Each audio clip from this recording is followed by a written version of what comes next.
The sign said Earthling Wanted in large print, and I, a perfectly eligible Earthling, said, heck yeah. Busy space station life bustled around me as I stepped close to read the details on the holoboard. Other ads were for the usual range of odd jobs and social events, but this one was specific, and it couldn't have been more perfect for me. A courier ship was contracted to deliver someone's pet cat to them in deep space. I guess that a breakup had happened while the owner was away, or their temporary job had turned into a permanent one. And while the couriers were perfectly capable of getting the cat there, this was several days of travel, and they hadn't the first idea of how to care for an Earth animal. Well, I thought with no small amount of smugness, they'd just got themselves an expert. I copied the holo ad onto my phone, then found a vaguely private corner of a public seating area and activated the call. I stood up straight and professional, as if I was meeting a wealthy new client with an ailing Samiad. Would they want a detailed resume, a rundown of the places I'd worked and trained, my range of expertise on animals big and small, or perhaps a description of what I would do in various unexpected scenarios? Nope. The octopus-like alien who popped into view, deep green, harried, and female, unless I missed my guess, only had two questions for me. Great, you look like an Earthling, she said. How experienced are you in caring for cats? Very, I said, ready to add more. Good, can you leave immediately? Yes, I decided, thinking quickly. I just have to grab my things. Where's your ship? Meet us at the semi-aquatic spaceport before the shadow covers it. She glanced at something off screen. We leave before the solar sails have to fold. Be quick. With that, the call ended. I blinked once, then shoved the phone into my pocket and sprinted down the corridor. Passers-by stepped aside and gave me disapproving looks, especially the group of red-pink bugfolk who chattered after me in their own language. But I dodged through the loose crowd without hitting anyone, nearly tripped over a smaller-than-average water wheel, which could have been disastrous given their column of jello consistency, but I hopped on by with a quick apology. Are water wheels really that fragile? I wondered as I ran. My biological studies had all been Earth-based. I knew the best way to hold a chameleon, pet a cat, and catch a chicken, but I hadn't the foggiest idea how the friendly blob monsters worked. Well, maybe I'd find out. I skidded into my small room and threw things into the suitcase. There wasn't much to pack, since this was a temporary stop. 5 minutes ago, I'd been planning to trudge back to Earth and look for a new job. My old workplace was under new management, and doing a reshuffling that made for a perfect time to take a quick lap around the galaxy, something I'd always wanted to do. It had been a great vacation, but there wasn't much call for a veterinarian in space, or so I'd thought. One more jaunt, I told myself. It pays well enough to be worth it, and they clearly need my help. With a look about the room for anything I'd missed, I zipped the suitcase and shouldered my backpack, then canceled the rest of my reservation at the control panel by the door. A few more button presses, and the door whooshed open to let me dash off through the residential area, towing my suitcase on its repulsor plate behind me. That bag was much better than my old wheelie case, which was always tipping over when I turned quickly. This one did have a tendency to slide around like a toddler on ice, but I was an old hand now at pulling the strap just right to keep it from taking anybody out at the knees. And honestly, I usually walked at a more reasonable pace than this. But time was short. I glanced at a multi-clock as I passed an elevator hub. Sunset was coming for this side of the station. I wondered who had decided to make the station rotate in orbit instead of keeping one side facing the sun. But that was beyond my pay grade. Maybe it got too hot otherwise. Long lines of the food court made me slow down, edging past a variety of body types before I reached a clear area and picked up speed again. Success, I thought. Didn't even bump into a scaly tail. This door? That door! I found the dry air breather's access port and hurried into the airlocks, where steeply angled sunlight was streaming in. I only stopped once to swipe my ID in exchange for a cheapo force field exosuit, just in case the separation of dry air, wet air, and water left anything to be desired. I'd made that mistake once. One experience of scrambling for the emergency cutoff switch in an airlock, rapidly filling with water, was enough. Those octopeople breathe dry air, right? I fretted while I retrieved the exodisc. I think so. They just like more baths and moisturizers than I do. I'll be fine on a ship made for them, assuming the one I talked to doesn't live in a scuba suit while on board. But surely they would have said. Probably. With my ID back in my pocket and the control disc stuck to my chest, using technology that was basically the inverse of my suitcase, I shoved out into the spaceport in a cloud of my own air. I was greeted by more air, rows of parked ships under a glittering force field between us and the stars, and an impatient-looking green tentacle alien waiting in view of the airlocks. She waved me toward her ship as soon as she saw me. Strong arms, that's what they're called, I remembered. I guess I'll get a name for this one once we're on the way. With golden solar sails spread wide, the little round ship looked like a cartoon bat, or maybe a lemon that wanted to be a pirate ship when it grew up. The epitome of dignity, either way. I made a note to say nothing about that either. Right this way. Stand back while the door shuts. The Animalist is in the cargo bay with more food and junk than any sane creature could eat in the time we've got. I'll introduce you after takeoff. The green strong arm didn't give me a chance to do more than nod as she spoke. For now, come grab a crash seat in the cabin. I'll introduce you to the crew after takeoff, too. She sped down the narrow corridor with a quiet slapping of tentacles on the shiny blue floor. I did my best to keep up, despite having to bend over as I walked. This ship was not designed for a tall species. At least the walls and ceiling were a clean white, not one of those squishy organic ships that made my skin crawl. Got the human, she announced as the door to the cabin spiraled open.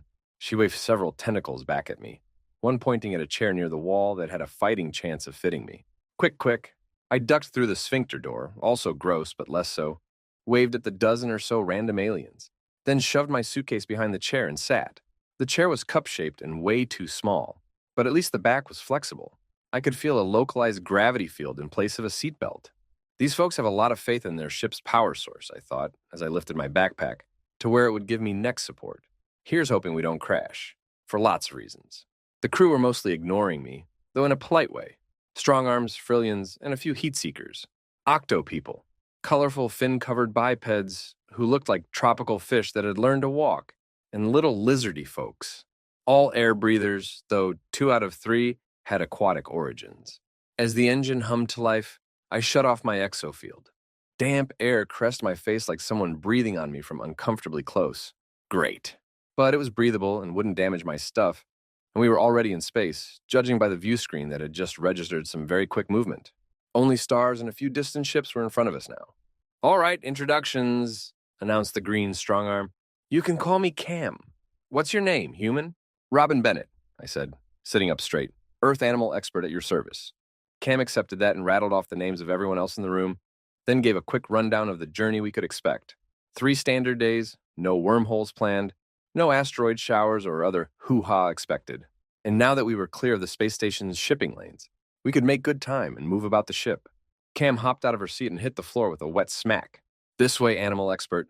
Let's show you to your charge and your room. I grabbed my suitcase and followed, trying to be graceful while simultaneously ducking and high-stepping through the door. It was like walking around in a kid's playhouse. At least the cargo bay had a properly high ceiling. It also had many boxes of cargo, and one metal cage with a very distressed cat. The "I don't want to be here" yodel echoed off every wall. Well, there it is, said Cam with a wince. It's been this loud the whole time. I hope that's not a cause for alarm. Not the sound alone, no, I said. Let me take a quick look. Hey, kitty. I approached with a gentle voice and quiet footsteps. The tone of the cat's yowling changed when it saw me, aiming for pity over volume. Poor little gray tabby sounded very lonely. A nameplate with paragraphs of contact information said, Pickle, in all caps. Hello, Pickle. There, kitty. It's okay. I greeted the cat with a soothing babble of syllables, letting it sniff my fingers through the bars, only noticing once it quieted that Cam had stayed by the door. Oh, good, the alien said. It likes you. Will you want the whole crate in your quarters, I hope? There's enough room. Yes, definitely, I said, standing back up. The cat mewed in protest. Great. All the food and whatever should fit too. Grab a sled. At Cam's directions, I helped maneuver a hover sled under the cage, then down the hall. She led the way with a different sled full of airtight cases covered in labels. Her cart was the more rattle-trap of the two, which I appreciated. The supplies wouldn't be bothered by any jolts in height, but an anxious cat sure would. Pickle yowled all the way to my quarters. Our quarters, rather. Cam was eager to rush off once I said I had everything in hand, and I couldn't blame her. But the noise stopped as soon as the door shut. Mew? All right, kitty, I said as I took off my backpack. That door seems solid, so you probably won't run off and get stuck under the brake pedal, or however they fly this ship. Do you want to come out? Pickle didn't when I opened the door, but I made myself comfortable on the floor by the cage and read through the info packet that had popped up on my phone. Pickle was a girl cat, 5 years old, spayed, fond of cheese and toys that crinkled. Eventually, she crept out to accept some gentle scritches and a warm lap. I was considering moving to the giant squishy cushion that passed for a bed when the door chimed. Ow! Those claws were sharp when Pickle launched off me to hide in the carrier. I got to my feet painfully, shut the small door, then opened the big one. The ceiling was low in here, too. A maroon and teal frillion stood there, just barely short enough to stand normally in the hallway. Did you bring food? Or would you like to join us for a meal? I looked back at the quiet cat. I do have some ration bars, but I wouldn't mind meeting everyone properly. Let me dig out some food for my charge here, then I'll be there. Which way? The frillion gave me directions, then scooted off.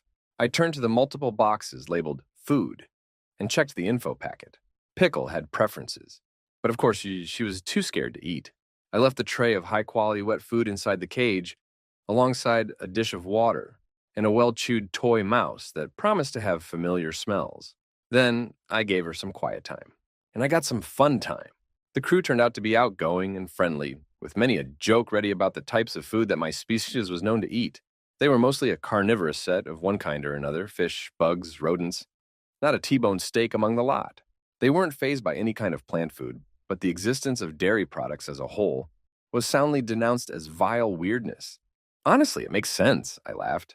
Milk is the first food we eat when we're born. Then we found ways to make it into a bunch of other fancy things. Yes, but why? Asked a bright red heat seeker, his lizardy face intent.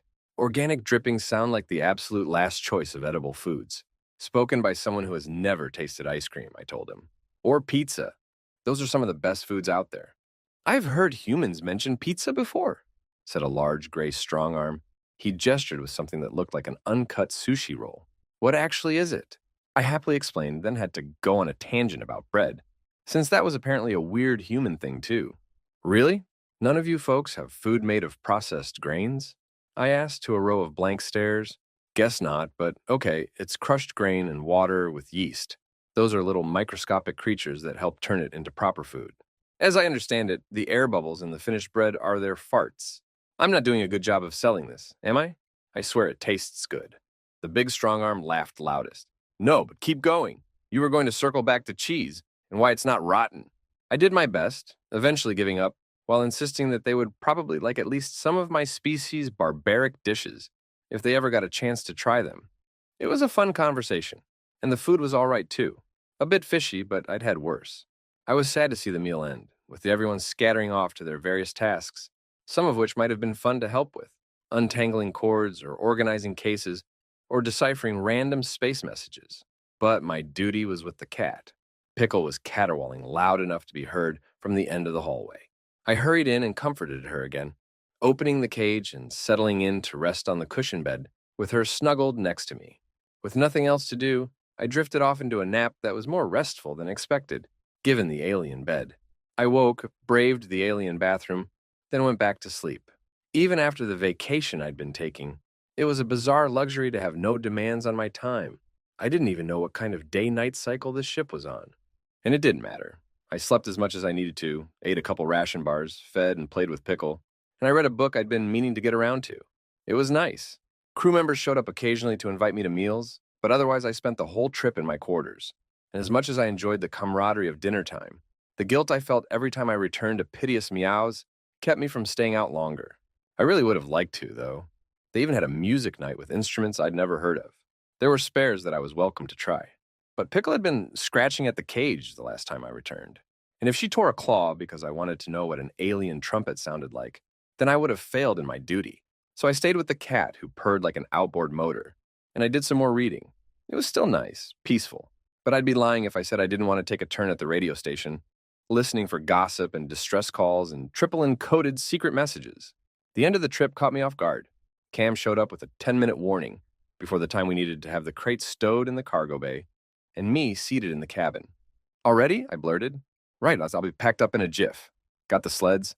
In the rush of gathering things, ushering Pickle back into the carrier, and hurrying to the cargo bay, I didn't really have time to feel things about the trip ending.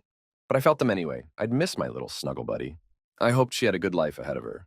The man waiting at the spaceport a few minutes later, as close to the landing pad as he was allowed, was a grizzled old space marine type. Stereotypes said he would have been more at home with some vicious beast as a pet. But I'd seen enough mismatched owners in my time to just smile at how eagerly he waited. And the way his face lit up at the sight of his cat was heartwarming. Pickle's distressed meows turned to welcoming mews when her humans scritched her through the bars. I didn't have to remind him that he owed money before he could take her away. He was on top of that, though I'm sure Cam would have made sure if necessary. The two of them handled the transaction with speed. Then, to my surprise, he opened the cage there on the landing pad. Pickle clawed her way up his thick jacket to settle purring onto his shoulders, like this was where she was meant to be. Maybe it was. Thanks so much for bringing her to me, the man said to Cam, with a nod to me as well. Gonna introduce her to the new family. Now everyone I love is in one place. Cam said a polite goodbye while I gave him a warm smile and wiggled my fingers at Pickle. The cat gave me a slow blink, purring hard and nuzzling his chin. Then the pair of them walked off to the rest of their lives. Come grab your stuff, Cam told me. He left a big tip, which I'll pass over to you. No way we could have done a thing to calm that creature ourselves. Thank you, I said. It was my pleasure. It really had been. Going home seemed anticlimactic now. It was just a pity I hadn't been able to socialize with the crew more. They were good people. I followed Cam back into the ship for the last time, or so I thought, until a pair of crew members called from the radio station about a message from their sister ship. They had a fuel leak and only managed to coast into orbit of a moon 4 days out, said the small Frillian. They need fuel, repair supplies, and extra food for their cargo. He looked from Cam to me. I don't know what planet the cargo is from, but if you don't have to be anywhere just yet. I grinned. I don't, as a matter of fact. I'll happily come along if you'll have me. Cam flipped a tentacle in what was probably a shrug. Why not? It worked out well just now, and I want to see if you can play a flange horn. Me too, I said. Let me just grab some provisions before we go. At least one of you folks has to try pizza. This was years ago now. I never did get a regular job back on Earth, and I don't regret it one bit. A couple crewmates did regret the pizza, but at least it was funny.